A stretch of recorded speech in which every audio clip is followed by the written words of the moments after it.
Good afternoon and welcome to the Midday News. Here's what we have in the bulletin. Florida prepares for one of the most destructive hurricanes on record. Suspect in Glengoffe murder case yet to be charged. And later in sports, netball Jamaica names Fast Five squad. Thank you for joining us. I'm Shamela Pullen. Here are the details. All eyes are on Florida in the United States as it braces for what forecasters describe as the life-threatening impact of Hurricane Milton. Now, a Category 4 system, it is expected to make landfall later tonight. We have the latest from the CNN. A local emergency currently exists. Quickly secure your home or business and safely evacuate the area. Hurricane Milton is barreling towards Florida, and the window to evacuate is rapidly closing. The traffic's already getting very bad. People are just trying to get out of here. According to the National Hurricane Center, tropical storm conditions are expected to start impacting the west coast of Florida around midday Wednesday, with landfall expected late Wednesday or early Thursday. The storm is one of the strongest Atlantic hurricanes ever, with much of Florida's Gulf Coast at significant risk of catastrophic hurricane-force winds and flooding rain. Despite the risks, staff at hospitals around the area prepared to do what's needed to continue providing patient care. I'm a little nervous. We're going to be taking care of the kiddos that come in and just kind of doing our best here. Crews at Tampa General set up their aqua fence built to withstand a storm surge of up to 15 feet. The hospital says it will stay open during the storm. Massive amounts of debris and trash left over from Hurricane Helene still line many streets and driveways, despite around-the-clock efforts to clear it out in recent days. And with wind speeds expected to be close to 120 miles per hour, that debris can turn into deadly projectiles. That's the biggest threat right now. There's just so much of it that it is impossible to clean it all up before this hurricane hits. Now, while thousands have evacuated, some people have opted to remain in their homes in flood-prone areas. Officials are again making an appeal for them to leave. So for those of you that were punched by Hurricane Helene, this is going to be a knockout. At that level, you're not just talking about the threat of drowning. We're talking about buildings, homes, being wiped off of their foundations. That is unsurvivable. We go to a developing story. 3 people were shot at a taxi stand at the square in Seaforth, St. Thomas this morning. The incident happened sometime after 9. The injured men were taken to hospital for treatment. The police are investigating. Back home, police are yet to charge the suspect in the alleged murder of a 23-year-old woman whose body was found in a shallow grave in Glengoffe, St. Catherine Tuesday. However, the police say investigations are far advanced.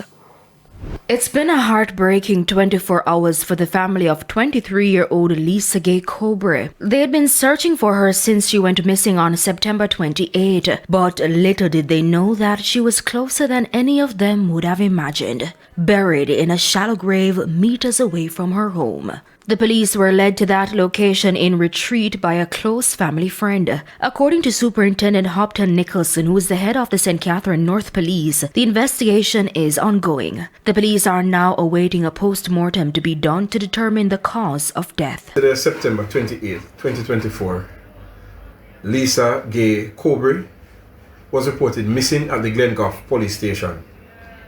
The police took the necessary actions, which included searching areas that she frequently visited. She was not found despite efforts of the police and citizens over 9 days.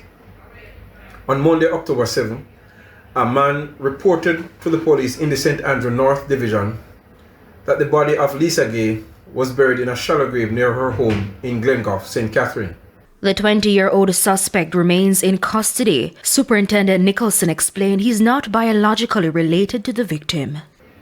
The man who reported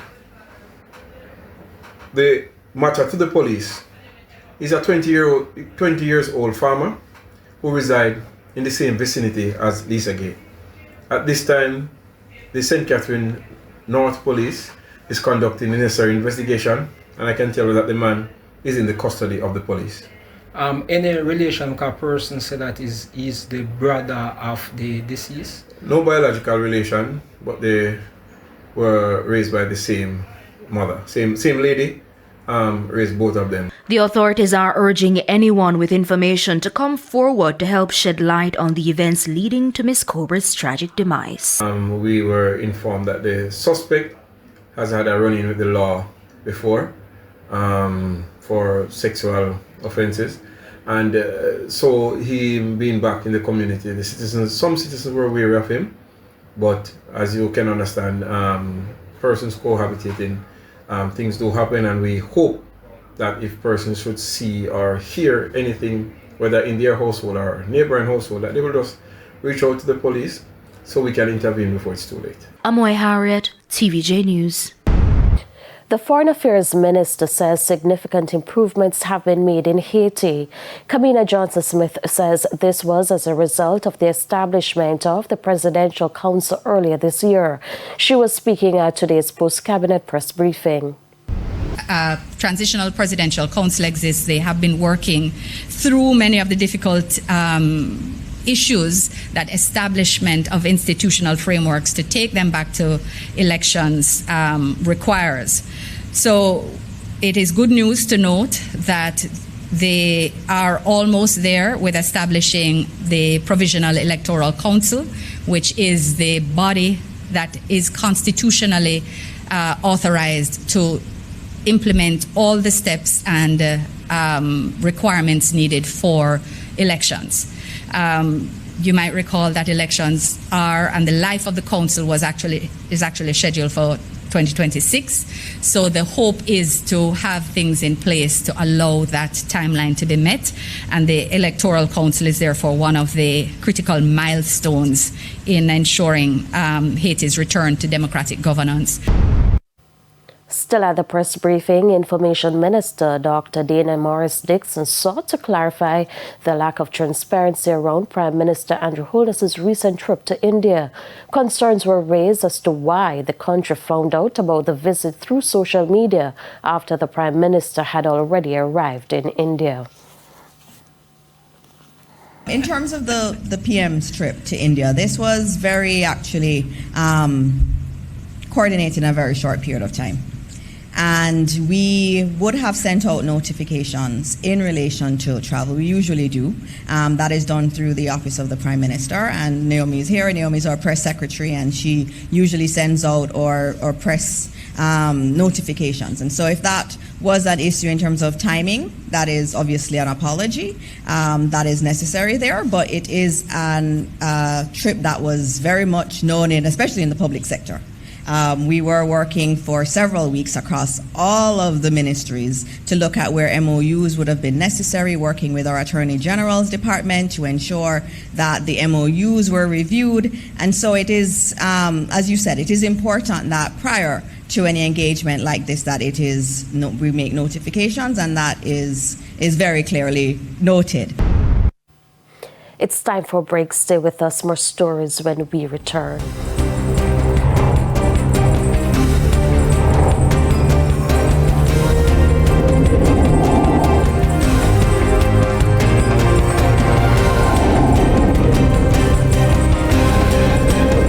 Welcome back to the Midday News. It's now time for the Business Minute. William Brown has been elected president of the Caribbean Shipping Association, CSA. He was chosen at the organization's 54th annual general meeting, conference, and exhibition held in St. Martin on Monday. Mr. Brown, who is chairman and CEO of Cascades Shipping Services and immediate past president of the Shipping Association of Jamaica, succeeds Mark Sampson, who served as president for the past 3 years.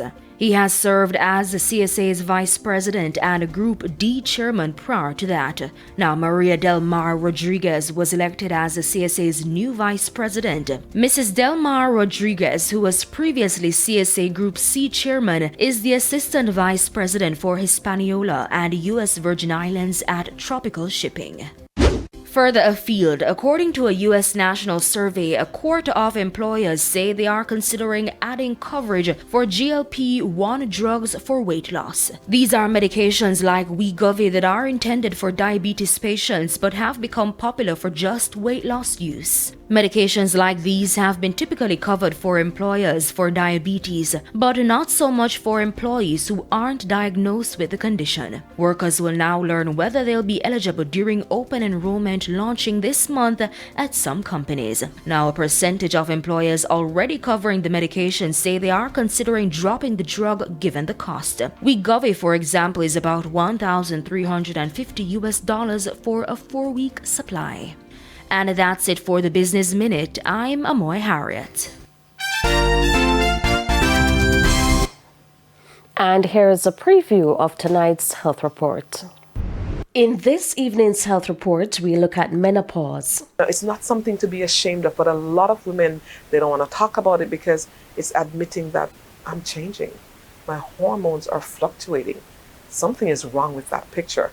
So we go into self-denial and we're going through and we're bearing all these symptoms. We keep running to the doctor and the doctors, are like, yeah, I don't know why, don't know what's going on. Maybe you're just stressed and, overworked. You probably just need to rest a little bit more.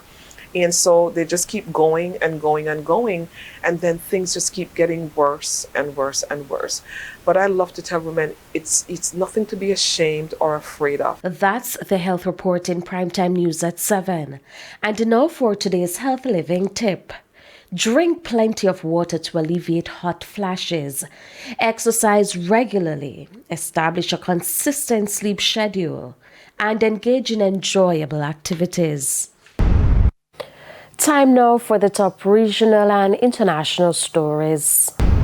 In the region, Guyana's Health Minister Dr. Frank Anthony has been elected president of the Pan American Health Organization Executive Committee for a 1-year term during the 61st Directing Council meeting in Washington, D.C. He will focus on improving health across the Americas, addressing infectious diseases, enhancing health systems, and promoting universal health care, especially for vulnerable communities. On the international scene, 5 people were wounded in a stabbing attack in the city of Hadera in the Haifa district of northern Israel on Wednesday, according to the National Emergency Service. Israel police called it a terror attack.